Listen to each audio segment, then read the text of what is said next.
नमस्कार दोस्तों, स्वागत है आपका शर्मा यूट्यूब स्टोरी चैनल में। दोस्तों, आज का कहानी का शीर्षक है कितना भी बुरा समय हो, ये दो सीख आपको हारने नहीं देगी।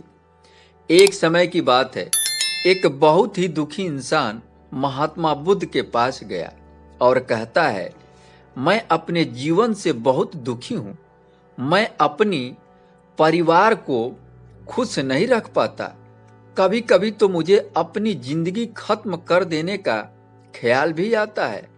आप इतने तपस्या करते हैं, क्या आप मुझे कोई ऐसा मार्ग बता सकते हैं जिससे मैं बुरे वक्त से बाहर आ सकूं? मेरा आत्मविश्वास बढ़ नहीं रहा है। मेरा बहुत ही बुरा समय चल रहा है। मैं 2 समय की रोटी का इंतजाम भी नहीं कर पाता हूं। अब आप ही बताइए, मैं जिंदा कैसे रहूं?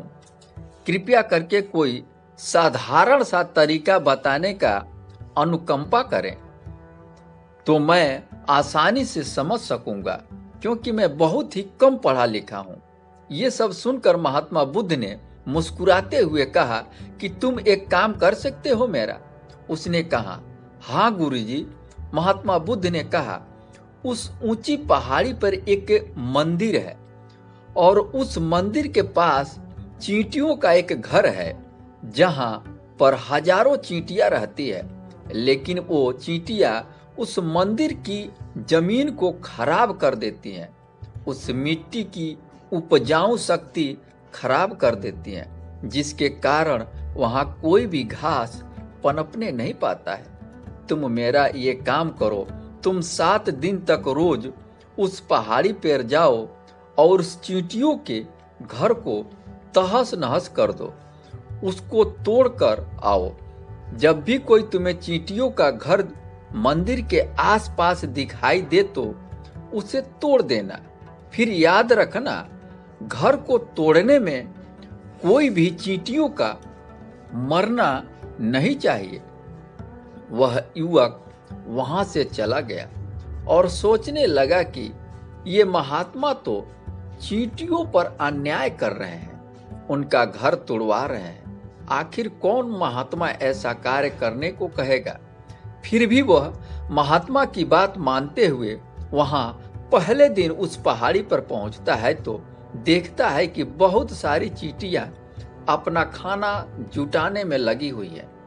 सारी चींटियां एक कतार से चल रही थी और अनाज से छोटे छोटे कण को अपने घर में जमा करती जा रही थी। ये देखकर पहले तो उस इंसान को मन कमजोर पड़ गया।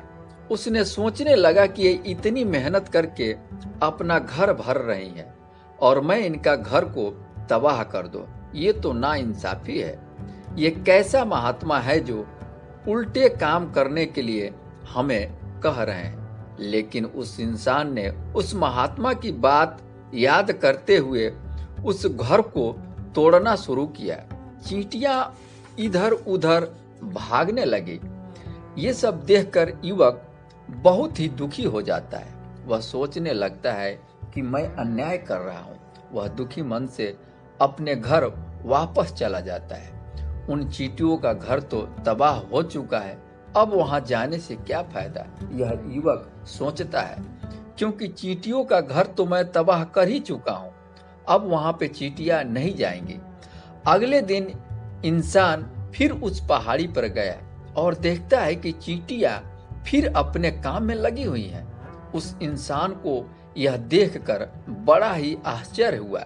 इस तरह चींटियों का घर तबाह करते करते एक दिन एक ऐसा समय आया कि उसके पैर से कुछ चींटियां मर गई, क्योंकि उस इंसान ने क्रोध में आकर उनका घर तहस नहस किया था।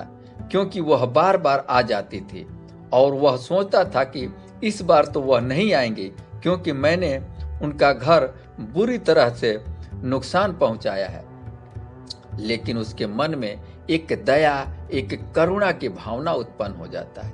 वह सोचता है कि मैं अन्याय कर रहा हूं उन चींटियों को मारकर। वह दुखी मन से वो महात्मा बुद्ध के पास गया और कहा, हे गुरुवर, अब मुझसे यह काम नहीं होगा, क्योंकि मैं उनका घर तोड़ता हूँ लेकिन वह फिर से दूसरे दिन वहां अपने घर बना लेती है।